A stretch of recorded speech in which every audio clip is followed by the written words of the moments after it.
Hola a todos y a todas. En este video vamos a introducirnos en el tema que vamos a desarrollar la próxima clase. En este caso vamos a meternos con el concepto de relación de orden y particularmente con operaciones entre intervalos. Por lo tanto vamos a definir antes que nada una relación de orden, ¿sí?, en el conjunto de los números reales, que vamos a indicar con el símbolo que aparece entre comillas, ¿sí? Esa relación de orden, cuando la tenemos planteada entre dos números A y B, se lee que A es menor a B o también B es mayor que A, ¿sí? Y esa relación de orden satisface un conjunto de propiedades que nos va a permitir decir que el cuerpo de los números reales es un cuerpo ordenado, ¿sí? ¿Cuáles son esas propiedades que satisface? Bueno, en principio, la ley de tricotomía, que dado dos números A y B cualesquiera, en los reales se cumple una y solo una de estas tres relaciones: o A es menor a B, o A es igual a B, o B es menor a A. Luego tenemos la ley transitiva, que es una de las propiedades importantes que cumple la relación de orden, que dado los números A, B y C en los reales, si A es menor a B y B es menor a C, entonces A es menor a C, ¿sí?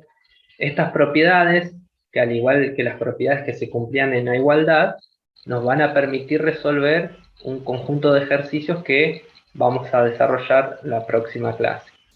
Además, sumado a estas propiedades que enunciamos acá, al incorporar la suma y el producto, vamos a plantear un conjunto de propiedades nuevas que vamos a desarrollar y vamos a demostrar algunas de ellas, que nos van a permitir resolver inecuaciones. Gráficamente vamos a decir que dados números A y B, diremos que A es menor a B si A se encuentra a la izquierda de B en la recta numérica, ¿sí? Es decir, que podemos plantear esa representación gráfica en la recta numérica dado dos números. Como les decía recién, nos van a servir estas propiedades para resolver las inecuaciones. Y en general, el conjunto solución de las inecuaciones son intervalos. Por lo tanto, nos interesa en este pequeño video tratar un poco de entender cómo están conformados estos intervalos. Si tenemos dos números reales, tales que A es menor a B, vamos a definir distintos tipos de intervalos. Por un lado, vamos a definir un intervalo abierto, AB, y ese intervalo abierto AB es el conjunto de todos los números reales que están comprendidos entre A y B sin considerar al A y al B. Cuando no considero los extremos, utilizo el paréntesis y tomo todos los elementos que están entre esos dos números. También tenemos los intervalos cerrados, que en el mismo sentido del anterior son todos los números reales comprendidos entre A y B, ¿sí?, incluyendo a los extremos A y B. Y en ese caso, para diferenciar que incluye a los extremos, se pone corchetes, ¿sí?, como está graficado aquí. Y la notación que vamos a usar es que X es mayor o igual a A y menor o igual a B. Además de estos dos casos de intervalos que pueden llegar a aparecer cuando estemos trabajando con las inecuaciones, tenemos intervalos semiabiertos, es decir, que consideran únicamente a un extremo y al otro no. Entonces tenemos el intervalo semiabierto donde se considera el extremo B, ¿sí? Entonces en el lado izquierdo vamos a poner paréntesis y en el lado derecho vamos a poner corchetes. Intervalos semicerrados donde consideramos el extremo A, pero no vamos a considerar el extremo B. Acá uno podría pensar en ejemplos numéricos. El intervalo 2, 4 son todos los números que están comprendidos entre el 2 y el 4, exceptuando al 2, ¿sí? Si uno tuviera que hacer una representación de esto, tendría el 2, tendríamos el 4. Acá en el 2 voy a tener que poner paréntesis porque no lo estoy considerando, y en el 4 corchetes. Y todos los números comprendidos entre 2 y 4 conforman este conjunto, ¿sí?, que es este intervalo semiabierto. Son infinitos los elementos que tiene este conjunto porque Recuerden que nosotros vimos que entre dos números racionales cualesquiera hay infinitos números racionales, ¿sí? Por lo tanto, este conjunto que tenemos acá es un conjunto infinito. En el mismo sentido, si pensamos un ejemplo para el intervalo semicerrado AB, podemos tomar un intervalo que esté cerrado en 2 y abierto en 4. Por lo tanto, serían todos los números que están comprendidos entre 2 y 4 sin considerar al 4, pero sí incluye al 2. Además de estos intervalos, que en sus extremos tienen elementos numéricos, tenemos otros intervalos que son los intervalos infinitos. Por ejemplo, todos los números reales mayores a un número A es un intervalo infinito y lo represento de esta manera, de A a más infinito. Quiere decir que voy a tomar todos los números mayores a A sin tomar el A, y también puedo considerar todos los números menores a B sin tomar el B, y sería desde B hacia la izquierda, ¿sí? Luego podemos pensar la gráfica del segundo intervalo infinito, que la diferencia que tiene con el de arriba es que toma el extremo A, considera a todos los números que están desde A a la derecha, incluyendo el A.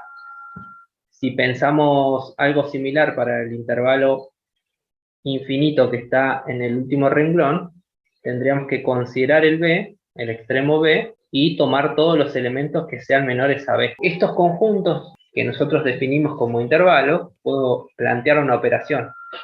Esas operaciones son la unión, que es un tipo de operación. La unión de dos intervalos es el conjunto que está conformado por los elementos que están en un conjunto y en otro, ¿sí?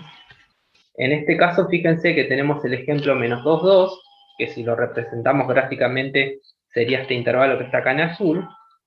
Luego tenemos el intervalo 1, 5, y los elementos que están tanto en un conjunto como en otro, ¿sí? Que van a representar en este caso a la unión, es todo ese intervalo, porque estoy considerando los elementos que están en ambos conjuntos. Por lo tanto, la unión es de menos 2 a 5. Podemos pensar otra operación entre intervalos, que es la intersección. El resultado de la intersección de dos intervalos es un intervalo que contiene a los elementos comunes, es decir, contiene solo a los que están en ambos conjuntos, que comparten ambos conjuntos. Si tenemos el conjunto menos 2, 2, y representamos el conjunto 1, 5 con otro color, la intersección de esos dos conjuntos es lo que comparten en común esos dos intervalos, que sería solamente el intervalo de 1 a 2. Estas son dos operaciones importantes que vamos a incorporar porque nos van a servir para tratar de expresar el conjunto solución de una inecuación. Tenemos acá unos pequeños ejemplos de operaciones con intervalos. En esta pizarra tenemos los ejercicios propuestos para trabajar con operaciones entre intervalos. Si nosotros tenemos el intervalo cerrado 2, 6, vamos a plantear una escala. Vamos a poner el 0 acá al principio. Entonces, por un lado tenemos el intervalo que va desde 2 a 6. Eso lo vamos a hacer con el color rojo. Toma el 2 y toma el 6. Y ese intervalo son todos los elementos que están entre 2 y 6, incluyendo los extremos 2 y 6. Por otro lado, tenemos el intervalo 6, 10, que no toma el 6 y tampoco al 10. Y eso lo pinto con otro color.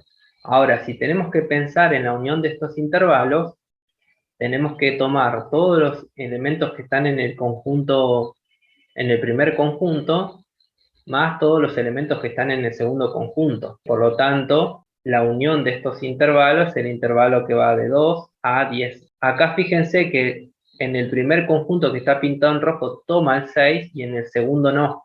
Pero como yo tengo que poner la unión de ambos, el resultante de esa unión es de 2 a 10. Ahora vamos a representar esta intersección de intervalos y vamos a ver qué nos da. El primer intervalo es de menos 2 a 6, incluyendo los extremos. El otro conjunto, el otro intervalo es de 0 a 10, incluyendo al 0, pero no al 10. Entonces, si pinto con celeste ese otro intervalo, el conjunto solución o el resultante de hacer esta operación, que es la intersección, es lo que quedó acá representado en dos colores, ¿sí? Que serían los elementos que tienen en común el intervalo -2, 6 y el intervalo 0, 10. Entonces la solución de intersección de ese intervalo es el conjunto 0, 6, tomando al 0 y tomando al 6. En el ejercicio C tenemos el intervalo que va de -5 a 2, por lo tanto no considera al 5, pero sí considera al 2. Sería este intervalo que estoy pintando acá en rojo. Intersección de 5 a más infinito. Entonces, de 5 a más infinito, tendríamos que tomar de 5 a la derecha. Tendría que pensar qué elementos tienen en común estos dos conjuntos, o gráficamente qué es lo que estoy pintando con dos colores, y como verán, no coinciden estos intervalos o no comparten elementos. Entonces, cuando eso pasa, vamos a decir que la solución es vacía. Finalmente, tenemos el último ejercicio, donde el intervalo es de -5 a 2 y considera el 2, y eso está unido a 5 más infinito. Por lo tanto, como la unión considera los elementos de un conjunto y a los elementos de otro conjunto, ¿sí? En este caso no lo puedo expresar como un único intervalo, entonces queda planteado así. Este concepto de intervalo lo vamos a utilizar cuando estemos en situación de resolver una inecuación. Pero antes que nada vamos a nombrar o enunciar las propiedades de la relación de orden. Por un lado, la ley de consistencia del orden con la suma. Esto significa que dado tres números reales, si A es menor a B, entonces A más C es menor a B más C. Eso significa que yo puedo sumar en ambos lados de la desigualdad, ¿sí? En ambos lados de la relación de orden, el C, y eso no va a impactar en esa relación de orden, ¿sí? Similar a lo que pasaba con la propiedad uniforme de la suma, acá se llama consistencia de la suma, y me va a permitir sumar en ambos lados un mismo número. La ley de consistencia del orden con el producto, acá hay que tener cuidado porque si miramos lo que pasaba con la propiedad uniforme del producto, no me interesaba si el C era positivo o si el C era negativo. Acá sí me interesa eso porque si el C es positivo, entonces yo puedo multiplicar en ambos lados conservando la relación de orden, ¿sí? En este caso, A por C menor a B por C. Ahora, si ese C es negativo, yo cuando multiplique por C en ambos lados, esa desigualdad se va a invertir, ¿sí? Va a invertir su sentido. Entonces, me va a quedar que A por C es mayor a B por C. Y eso es uno de los cuidados que hay que tener cuando uno trabaja con la propiedad uniforme del producto. Que cuando yo multiplico en ambos lados por un número negativo, esa desigualdad cambia de sentido. Otras propiedades importantes que aparecen con la relación de orden son la ley de orden de los inversos. Si yo tengo que A es menor a B y A es distinto de 0 y B es distinto de 0, entonces 1 sobre A es mayor a 1 sobre B. Y la ley de orden de los cuadrados me dice que si yo tengo dos números positivos donde B es mayor a A, entonces B cuadrado es mayor a A cuadrado. Ahora, si ambos son negativos, entonces la desigualdad se invierte, ¿sí? A cuadrado es mayor a B cuadrado. Estas propiedades son importantes y, como vimos en el caso de las propiedades de la igualdad, tienen su demostración correspondiente. Entonces vamos a hablar de que a veces hay algunas proposiciones que aparecen o se cumplen para determinados números, pero que no son verdaderas, y otras como las que enunciamos recién, que se pueden demostrar para todos los números reales, para todos los números A y B cualquiera. Vamos a recordar que para justificar que una proposición es verdadera necesitamos recurrir a una demostración utilizando las propiedades enunciadas, y si la proposición presentada es falsa, vamos a mostrar un contraejemplo. Esto viene bien para pensar los ejercicios que aparecen en el trabajo práctico donde yo tengo que decir si determinadas proposiciones son verdaderas o falsas. Acá tenemos dos proposiciones, ¿sí? Y vamos a analizar la verdad o la falsedad de cada una de ellas. La primera dice que si A es menor a B y C es menor a D, entonces A más C es menor a B más D. Lo que podemos empezar planteando intuitivamente es pensar qué pasa si yo tomo números que cumplan esta hipótesis y veo si verifican la tesis. Como para empezar a chequear si de entrada se verifica para algunos números. Si eso no sucede, entonces probablemente esos números me sirvan de contraejemplo. Ahora, si yo tomo un conjunto de números y se va cumpliendo esta proposición, entonces lo más probable es que cuando intente hacer la demostración llegue a que esta proposición es verdadera, pero tengo que plantear esa demostración, ¿sí? En este caso, por poner un ejemplo, 1 es menor a 2 y 3 es menor a 4. ¿Qué sucede si sumamos 1 más 2 y 3 más 4? Si sumamos 1 más 2 y 3 más 4, vamos a ver que se cumple esta parte de la tesis, porque 1 más 2 es 3 y 3 más 4 es 7. Si pienso con otros números, vamos a ver que esto se sigue cumpliendo. Por lo tanto, si queremos demostrar que es verdadera esta proposición, vamos a tener que recurrir a una demostración. ¿Cómo se plantea la demostración de esta proposición? Bueno, primero vamos a usar la ley de consistencia del orden con la suma. Partiendo de que A es menor a B, yo puedo sumar C en ambos lados de esa desigualdad. Por otro lado, partiendo de que C es menor a D, yo puedo sumar B en ambos lados por la ley de consistencia del orden con la suma, ¿sí?